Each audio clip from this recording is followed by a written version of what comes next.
Hey everybody, Real Comic Stacks. I'm checking out Vader Dark Visions #1, and let me tell you, I just got done reading this, and this book is awesome.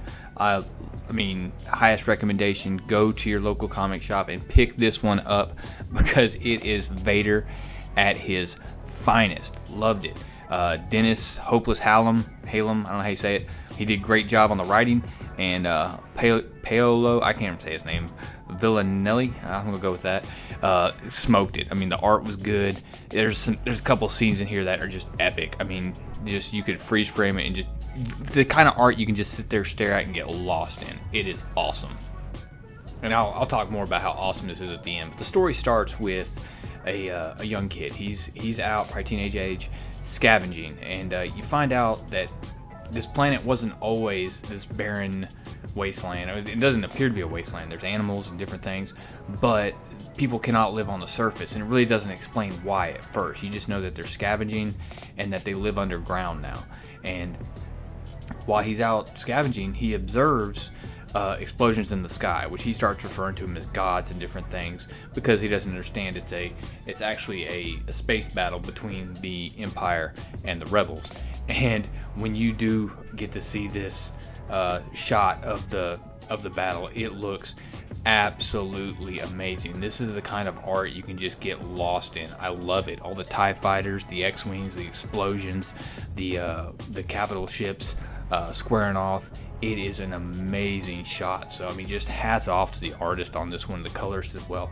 But during this battle, one of the X-wing fighters who loses his wingman quickly realizes that, hey, that's Vader's TIE fighter, and he decides that he is going to basically, sacrifice himself to take out Vader. And in doing so, he doesn't succeed, but he damages Vader's ship, and Vader has to land on the planet. Now, everyone else is running for cover, but this kid decides, you know what, I've got to see this. I've got to know.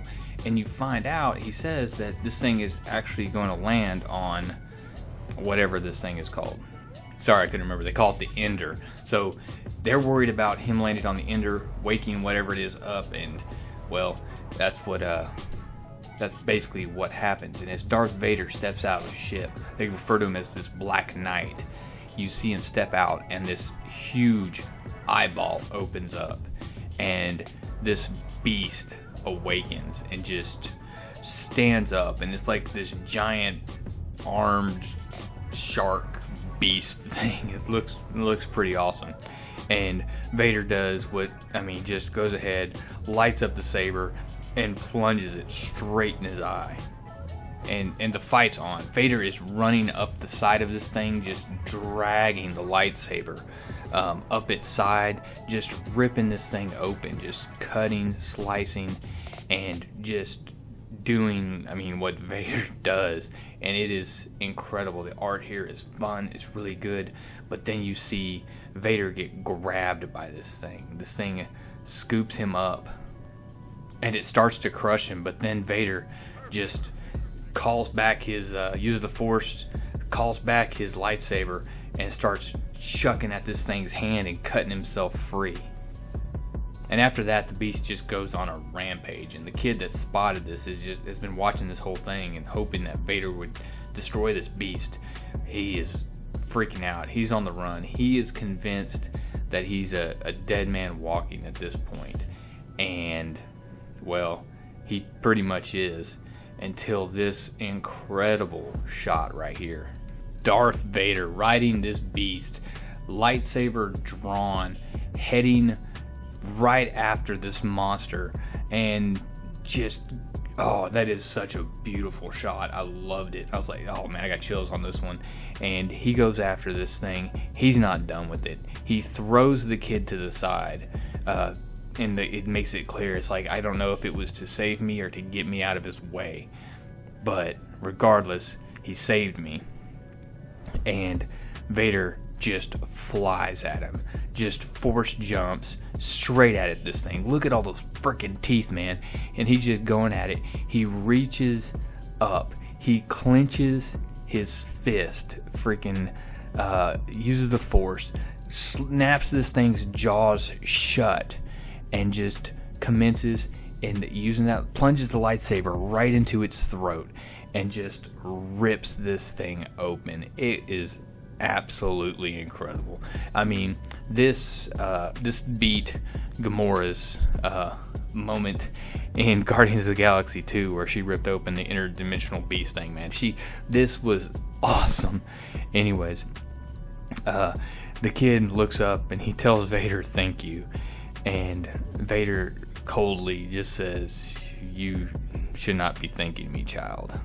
And right after this moment, the Star Destroyer that he's commanded to come pick him up after he landed on the planet comes into the atmosphere, comes overhead, blocks out the sun, and is there to pick him up. And he looks down at the kid and tells him, "The Force is with you today." And from there, he grabs the part of his TIE interceptor, and he goes up into the Star Destroyer, and they're gone. And from there, basically, what happens is afterwards, the kid is telling the tale of Darth Vader, the Black Knight, and it's pretty awesome. This book was I mean, highly recommend. The art, the story, all of it was good, guys. Go to your LCS, pick this one up. This is going to be a fun series. Just watching Vader. Is it creating a hero out of Vader? Not so much. In a way, he freed these people. This whole planet, or at least this area of the planet, was completely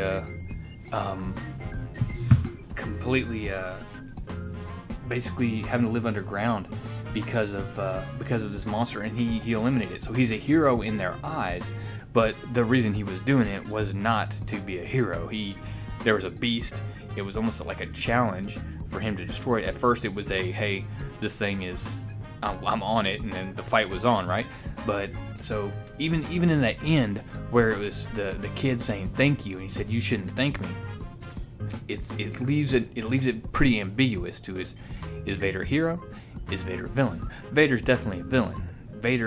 But we know that there is good in him. So it's very, very conflicted. It's very well done. I like it. You can kind of read into it what you want out of Darth Vader. And I think sometimes those are the best stories because they lead to the best discussion about the character arc, the character's motivation, and so hats off once again to the artist, to the writer. This was great, guys. Go pick it up. I'm gonna wrap this up right here, guys. If you haven't yet, appreciate you jamming that subscribe button. Of course, likes, comments. Do you think they're trying to make Vader into a good guy at this? Are we doing some? Are we remembering history here? Are we rewriting history and Vader was a good guy all along? Or is this just an incident where his need to conquer this thing after it started a fight with him was greater than anything? You guys tell me what you think in the comments, guys. Really appreciate it. Real Comic Stacks out.